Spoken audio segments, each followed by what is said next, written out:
Good morning, folks. The case for school இந்த தலைப்பிலே அதை ஒரு ஃபைனல் டாக் போடலாம் என்று விரும்பி இந்த காலை வேளையிலே 2 கொரிந்தியர் 12:2 கிறிஸ்துவுக்குள்ளே ஒரு மனுஷனை அறிவேன், அவன் 14 வருஷத்திற்கு முன்னே 3ஆம் வானம் வரைக்கும் எடுக்கப்பட்டான். அவன் சரீரத்தில் இருந்தானோ சரீரத்திற்கு புறம்பே இருந்தானோ அதை அறியேன், தேவன் அறிவார். இந்த வசனத்தை பேஸ் பண்ணி ஒரு பாடலையும் பாடி அப்புறம் நம்ம டாக்குக்கு நேராக கடந்து செல்லலாம். அதாவது இந்த பாட்டு பிரிக்மன்ஸ் அவருடைய ஃபாதர் பிரிக்மன்ஸோடைய பாட்டு. அதை கோ வித் தட் சாங். உமது பார்வையிலே விலையேற பெற்றவன் நான், உமது பார்வையிலே விலையேற பெற்றவன் நான், மதிப்புக்குரியவன் நானே, இன்று மகிழ்வுடன் நடனமாடுவே, மதிப்புக்குரியவன் நானே, இன்று மகிழ்வுடன் நடனமாடுவே. நன்றி ஐயா, உமக்கு நன்றி ஐயா, நன்றி ஐயா, உமக்கு நன்றி ஐயா. தண்ணீர்கள் கடக்கும்போது என்னோடு இருக்கின்றீர், அக்கினியை நடக்கும்போது கூடவே வருகின்றீர். மூழ்கி போவதில்லை, நான் எரிந்து போவதில்லை, மூழ்கி போவதில்லை, நான் எரிந்து போவதில்லை. Praise the Lord. When we come back with the continuity of the talk, தொடர்ந்து நாம் பார்க்கும்போது ஐசாயா 1:17 நன்மை செய்ய படியுங்கள், நியாயத்தை தேடுங்கள், ஒடுக்கப்பட்டவனை ஆதரித்து திக்கற்ற பிள்ளையின் நியாயத்தை, விதவையின் வழக்கை விசாரியுங்கள், வழக்காடுவோம் வாருங்கள் என்று கர்த்தர் சொல்கிறார். உங்கள் பாவம்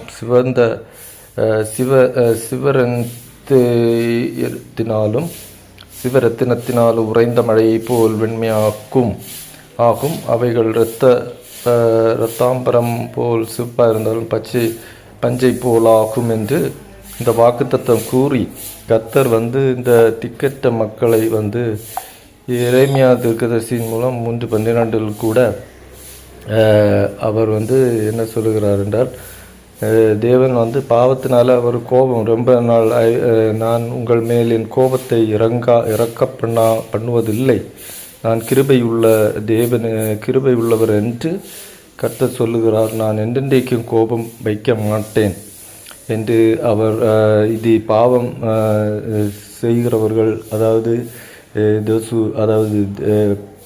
பாவம்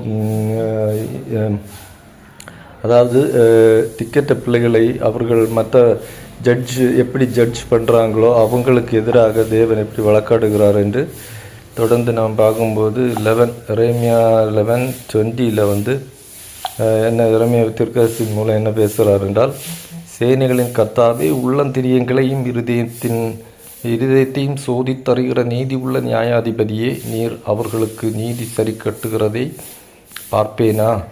என் வாழ்க்கை உமக்கு வெளிப்படுத்தி விட்டேன், பார்ப்பேனா என்று எரேமியா தீர்க்கதரிசி போராடுகிறான்.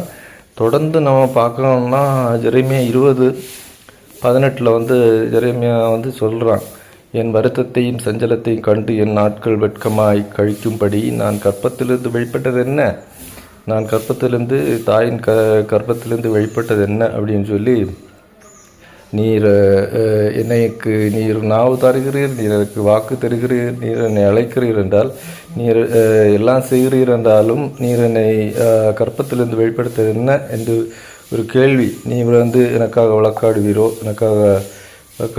என்று எரேமியா தீர்க்கதரிசி பார்க்கிறான். இதை கர்த்தரை பாடும், அதாவது 13ஆம் வசனத்திலே கர்த்தரை பாடுங்கள், கர்த்தரை துதியுங்கள், அவர் எளிமையுள்ளவருடைய ஆத்மாவை பொல்லாதவர்களின் கைக்கும் தப்புவிக்கிறார்.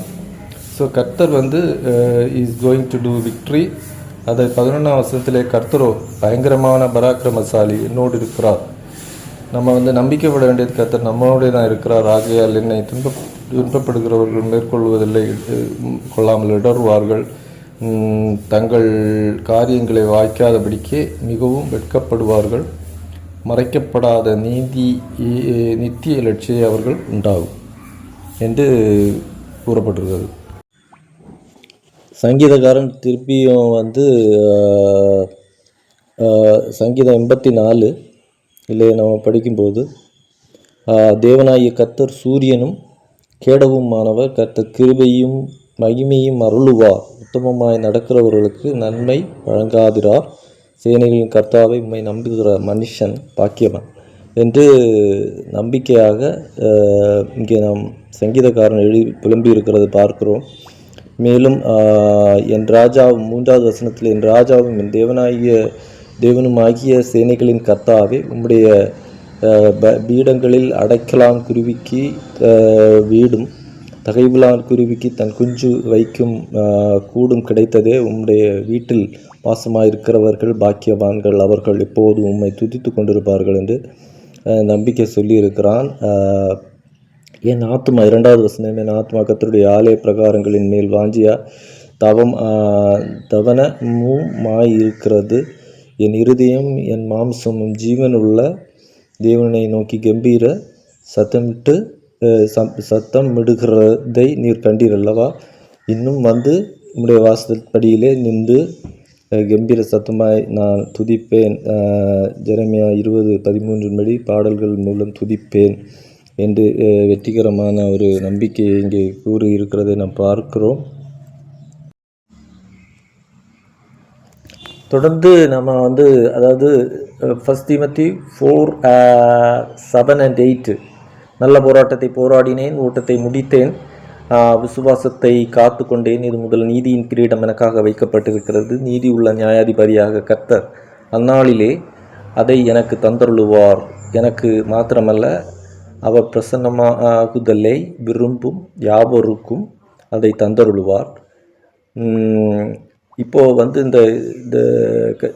அதாவது 3வது வசனத்தில் என்னவென்றால், அவர்கள் ஆரோக்கியமான உபதேசம் பொறுக்க மனதில்லாமல் செவித்தின உள்ளவர்களாகிய தங்கள் சுய இச்சைக்கு ஏற்ற போதகர்களை தங்களுக்கு திரளாக சேர்த்து கொண்டு சத்தியத்துக்கு செவியை விலக்கி கட்டுக்கதையை சாய்த்து போகும் காலம் வரும் என்று எழுதப்பட்டிருக்கிறது. அதாவது ஹாபகூக்கு என்ற புத்தகத்தில் ஹாபகூக்கு 1:5 நாம் பார்க்கும்போது, நீங்கள் புறஜாதிகளை நோக்கி பார்த்து ஆச்சரியப்பட்டு பிரமியுங்கள், விவரிக்கப்பட்டாலும் நீங்கள் விசுவாசியாத ஒரு கிரியை உங்கள் நாட்களிலே நடப்பிப்பேன் என்று ஆபகுக் தீர்க்கதரிசி மூலம் கர்த்தர் பேசியிருக்கிறார். மீண்டும் நம்ம சங்கீதத்தை படிக்கும்போது சங்கீதம் 115 திருப்பி கொள்ளுங்கள். சங்கீதம் 105 5 முதல் 7 வரை, அவர்களுக்கு வாயிருந்தும் பேசாது, அவர்களுக்கு கண்களில் இருந்தும் காணாது, அவர்களுக்கு காதுகள் இருந்தும் கேளாது, அவர்களுக்கு மூக்கிருந்தும் முகராது, அவர்களுக்கு கைகள் இருந்தும் தொடாது, அவர்களுக்கு கால்கள் இருந்தும் நடவாது, தங்கள் தொண்டையால் சத்தமிடவும் மாட்டாது. அப்புறம் நம்ம இப்படிப்பட்டதான ஒரு கிரியை மக்கள் மத்தியில் இருக்குது என்று 1 தீமோத்தேயும் இந்த வசனத்திலே நம்ம பார்க்குறோம். சங்கீதத்திலும் மீண்டும் மார்க் 12:14 முதல் 16 வரை படிக்கும்போது, அவர்கள் போதகரே நீ சத்தியம் உள்ளவர் என்று எவனை குறித்து உமக்கு கவலை இல்லை என்று அறிந்திருக்கிறோம். நீர் முததாட்சியம் இல்லாதவராய் தேவனுடைய மார்க்கத்தை சத்தியமாய் போதிக்கிறீர். ராயனுக்கு விரிக்க கொடுக்கிற நியாயமோ அல்லவா நான் கொடுக்கலாமா கொடுக்கக்கூடாதா என்று கேட்டார்கள். அவர்களுடைய மாயத்தை அவர் அறிந்து, நீங்கள் என்னை ஏன் சோதிக்கிறீர்கள், நான் பார்க்கும் படிக்கு ஒரு பணத்தை என்னிடத்தில் கொண்டு வாருங்கள் என்றார். அவர்கள் கொண்டு வந்தார்கள். அப்பொழுது அவர், இந்த சொரூபம் மேலெழுத்தும் யாருடையது என்று கேட்டார். ராயனுடையது என்றார்கள். அதற்கு இயேசு, ராயனுடையது, ராயனுக்கும் தேவனுடையதை தேவனுக்கும் செலுத்துங்கள் என்றார். அவர்கள் அவரை குறித்து ஆச்சரியப்பட்டார்கள். So this is the hope. Jesus even Jesus is doing for those who are without the justice. யோபு 23:16-17. தேவன் என் இருதயத்தை இலக்கரிக்க பண்ணினார், சர்வ வல்லவர் என்னை கலங்க பண்ணினார். அந்தகாரம் வராததற்கு முன்னே நான் சங்கரிக்கப்படாமலும் இருளை அவர் எனக்கு மறைக்காமலும் போனதினால் இப்படி இருக்கிறேன். அதாவது யோபுடைய வாழ்க்கையிலே வெளிச்சத்தை கொண்ட சர்வ வல்லமுள்ள தேவனாக இருக்கிறார் என்று யோபு கூறி என்ன பண்ணுகிறான் என்றால், மத்தேயு 5:36 என்ன பார்க்குறோன்னா, உன் சிரசின் பேரிலும் சத்தியம் பண்ண வேண்டாம், அதில் ஒரு மயிரையாவலும் வெண்மையாக்கவும் கருப்பாக்கவும் உன்னால் கூடாதே என்று மத்தேயுவில் நாம் பார்க்குறோம். மீண்டும் நாம் பார்க்கும்போது கர்த்தர் செய்கிறதான வேலை, கர்த்தருடைய வேலை ஒரு மனிதனாலும் நாம் ஓவர்டேக் பண்ண முடியாது. கர்த்தர் ப்ராமிஸ் பண்ணால் கர்த்தர் நமக்கு வழங்குகிறார். அதாவது அதை நம்ம 23:9 நம்ம பார்க்கிறோம். இடதுபுறத்திலும் அவர் கிரியை செய்தாலும் அவரை காணேன், வலதுபுறத்திலும் நான் அவரை காணாதபடிக்கு ஒழிந்திருக்கிறார். கர்த்தர் எப்போவும் நம்ம தேடி தேடி தேடி பார்ப்போம், அங்கே இருக்கிறார் இங்கே இருக்கிறாரா நாட்கள் தேடினாலும் கர்த்தரை நான் கண்டுபிடிக்க முடியாது. கர்த்தர் அவர் செய்கிற வேலையிலே பெர்ஃபெக்டாக இருந்து செய்கிறார். அதை நம்ம கையில் பெற்றுக்கொள்வோம் என்று நான் நம்பிக்கையாக இந்த காலை வேளையிலே இந்த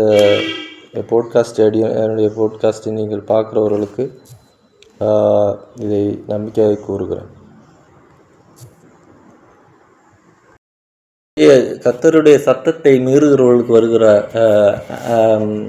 இது கடினப்படுத்துகிறவருடைய அவருடைய கழுத்தை கடினப்படுத்துகிறதை பற்றி எரேமியா தீர்க்கதரிசி 19:15 பார்க்கிறோம். இதோ நீங்கள் என் வார்த்தைகளை கேளாதபடிக்கு உங்கள் கழுத்தை கடினப்படுத்தினபடியினால் நான் இந்த நகரத்துக்கு விரோதமாய் சொன்ன எல்லா தீங்கையும் இதன் மேல் இதற்கடுத்த பட்டணங்கள் மேலும் வரப்பண்ணுவேன் என்று இஸ்ரவேலின் தேவனாகிய சேனைகளின் கர்த்தர் சொல்லுகிறார் என்றார். இந்த வார்த்தைகளை ஜெரேமியா ஈவன் அழுகிற ஒரு வீப்பிங் ப்ராஃபட்டாக இருந்த ஜெரேமியா, இஸ்ரவேலின் ரட்சிப்பு வந்தது எரேமியா 50:4-5 அவர்கள் they came crying, weeping, and God has wiped all their tears.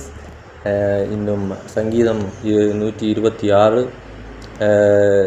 Full பார்க்கும்போது 4:5-6 கண்ணீரோடு விதைக்கிறவன் கம்பீரத்தோடு அறுப்பான் என்று நாம் பார்க்கிறோம். ஸோ நாம் மகிழ்ச்சி அடைவோம், பூரிப்பாகவும், எல்லா விதமான இந்த கவலைக்கும் எந்த ஒரு விதமான கவலைக்கும் கர்த்தர் இடம் கொடார். அந்த வசனத்தை நான் வாசிக்கிறேன். கண்ணீரோடு விதைக்கிறவர்கள் கம்பீரத்தோடு அறுப்பார்கள், அள்ளி தூவும் விதையை சுமக்கிறவன் அழுது கொண்டே போகிறான், ஆனாலும் நான் அறுத்த அறைகளை சுமந்து கொண்டு கம்பீரத்தோடு திரும்புவேன் என்று நம்பிக்கையாக சங்கீதக்காரன் பூரிப்பாவோடும் புகழ்ச்சியோடும் மகிழ்ச்சியோடும் சந்தோஷத்தோடும் இந்த சங்கீத பாகத்தை நான் எழுதியிருக்கிறதை பார்க்க. கடைசியாக இதை நமக்கு கர்த்தர் என்ன செய்கிறார் என்றால், மோசேயோடு இருந்த தேவன் மோசேயின் தேவன் நம்முடைய தேவன் தான். அதாவது அவர்கள் நெகேமியா 9:20 அவர்கள் அறிவை உணர்ந்து உம்முடைய நல்ல ஆவியை கட்டளையிட்டீர், அவர்கள் வாய்க்கு உம்முடைய மன்னாவை அருளி அவர்கள் தாகத்துக்கு தண்ணீரை கொடுத்தீர் என்று கூறி, அதாவது போஷித்த தேவன், வழிநடத்தின தேவன், மன்னாவையும் தண்ணீரையும் வழிநடத்தினீர். என்னுடைய மன்னா லிவிங் வாட்டர்ஸ் ப்ராஜெக்டு வெற்றிகரமாக இதை தொடர்ந்து நடத்தவும் கர்த்தர் உதவி செய்வார். மெடிசின்ஸு அந்த மாதிரி காரியங்கள் கர்த்தர் சேல்ஸ் பண்ணவும் கர்த்தர் ஒரு நியூ கவனன்ட் ஜெரேமியா 31:31 சொன்ன மாதிரி ஒரு நியூ கவனன்ட் தெய்வம் நமக்கும் எல்லாருக்கும் அருளும். தெய்வம் நம்மளை கைவிடுக இல்லை என்று மலையாளத்திலும் கூறி the Lord will give a victorious day as when we start hearing. The ears will be opened, the eyes of the blind will see. May the Lord bless us. Stay tuned. I will be not putting any more podcast. This will be my last podcast. So be my Gilgal Ministries is temporarily just registered. May God bless you all. Amen.